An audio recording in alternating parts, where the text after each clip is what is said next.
August 2017 will mark the 20th anniversary of the birth of Netflix, the service that single-handedly established the market for streaming video. It can be easy to forget that Netflix began as a DVD delivery service only, competing with Blockbuster and other video rental chains, a battle which it's safe to say Netflix won. Its online subscription service, debuting in 2007, has risen to become the dominant streaming platform worldwide. And with its deep and ever-changing library of movies old and new, along with acclaimed original films and series, Netflix is wiping the floor with its online competitors and forcing cable companies to reevaluate their business models. But just how big is Netflix? For starters, the size of a company can be measured in a variety of ways. We'll be looking at a number of factors that make Netflix the juggernaut that it is. But let's start with the actual value of the company. You might think that this would be expressed purely in terms of money in the bank, but that's not quite accurate. The actual value of Netflix and the explosiveness of its growth can be best expressed by looking at the company's stock. Netflix went public in 2002, offering 5,150,000 shares of stock at $15 per share, a stated value of $77,250,000. Early trading diminished this value considerably, with shares hitting a low of $1.16 that same year. Fast forward to 2017, and Netflix shares are trading steadily at around $143, an amazing increase of over 12,000% over the last 15 years. Investing just $3,000 in Netflix in 2002 would have earned you a $350,000 return on your investment by today, which of course is virtually unheard of. Another good metric for determining the value of a subscription-based company like Netflix is its cash flow. It's worth keeping in mind that Netflix has a titanic operating budget, costing around $6 billion per year to maintain and update. With those kinds of expenses, a service needs serious monthly cash flow to survive, and Netflix certainly has that, although its margins are not quite as comfortable as you might think. In 2016, the company's revenues were about $8.8 billion. It might sound like a large cushion, but being so expensive to operate, any substantial drop-off in subscribers could effectively bleed Netflix dry within just a couple of years. The company's decision to raise its basic subscription rate from $7.99 to $9.99 between 2014 and 2015 was actually quite a calculated risk, and it paid off. The increased revenue was enough to make up for the relatively few subscribers who were turned off by the rate increase. This raises another aspect of the company's overall value: its enormous base of paying subscribers. Currently, Netflix has over 93 million of them, more than the entire population of Germany, each paying an average fee of $9.99 a month. This boosts the value of the company considerably even without a ton of liquid assets. In fact, the subscriber base alone has been valued by investors at over $60 billion. To put that in perspective, it's an amount equal to the gross domestic product of the country of Luxembourg, twice the annual budget of the National Institutes of Health, and enough to fund the United Nations for 5 years. Amazingly, the overall worth of the streaming giant is still valued at 4 to 6 times less than most other prominent online companies, such as Facebook, Google, and Amazon. But don't expect this to last if the growth pattern continues.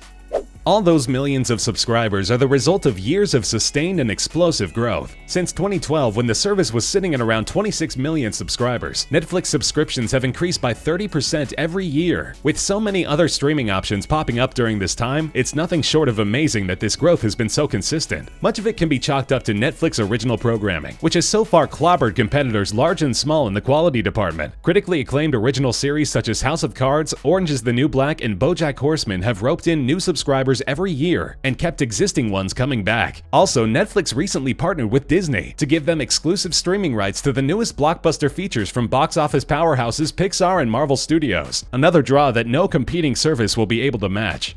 Another metric by which the sheer size of Netflix can be measured is in its bandwidth usage. You may have wondered just how much of the internet's overall available bandwidth is eaten up by binge watchers, but even your wildest guess might not come close. In North America during primetime hours, Netflix accounts for a stunning 37% of all internet traffic, well over a third. Its closest competition, YouTube, accounts for less than half of that at just over 15%. As for the direct competition, it's not really much competition at all. Both Hulu and Amazon Instant Video take up around 2% of available bandwidth during peak hours. This means that you could put together every other available means of streaming video online, and Netflix would still have them beat by a wide margin.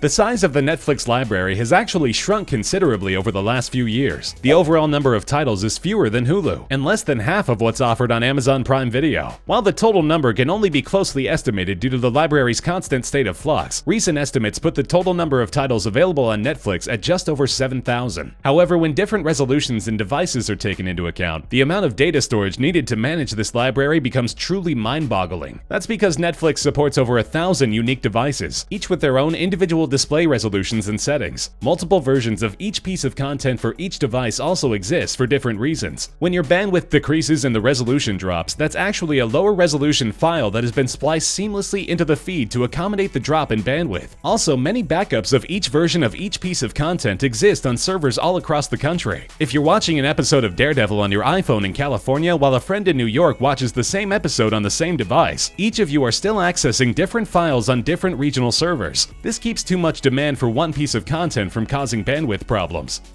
Netflix strives to provide an incredibly consistent user experience no matter how large its subscriber base grows. And in order to do so, its services are handled by not one, but two enormous computing systems. The first is its own content delivery network of tens of thousands of servers, known as Open Connect. Until recently, all Netflix functions were handled by this network. But in early 2016, Netflix completed migration of every aspect of its service except the actual streaming to the Amazon Web Service cloud. This means that all of the catalog's organization, menus, and user data, such as where you left off watching that last episode of Narcos, is all handled in the Amazon cloud. Put another way, everything you see and interact with on Netflix until you press the play button is delivered by the cloud, and the actual video is delivered by the Netflix Open Connect servers.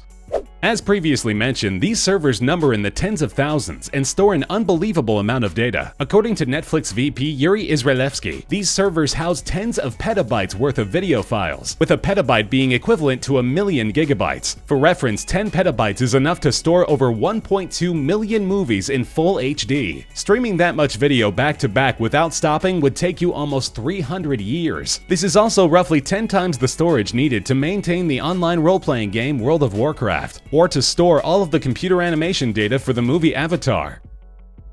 Even minor outages can cause major problems when your whole service is centered around ease of access and reliability. To keep things running smoothly, Netflix has anywhere from 3,100 to 3,700 employees at any given time, with multiple headquarters in California as well as Japan, Brazil, Singapore, and the Netherlands. This doesn't exactly make them a top employer in the tech world. Apple, for example, has as many as 17 times more employees. But for better or worse, Netflix has served as many workers' point of entry into this world. They have by far the largest proportion among tech firms of previous employees to current ones, meaning their turnover rate is relatively high. But Netflix also has a reputation for being much more willing to take a chance on entry-level employees than tech firms of similar size and stature. So if you want to get a foot in the door at Netflix, you probably can. Just hope that the door isn't the revolving kind.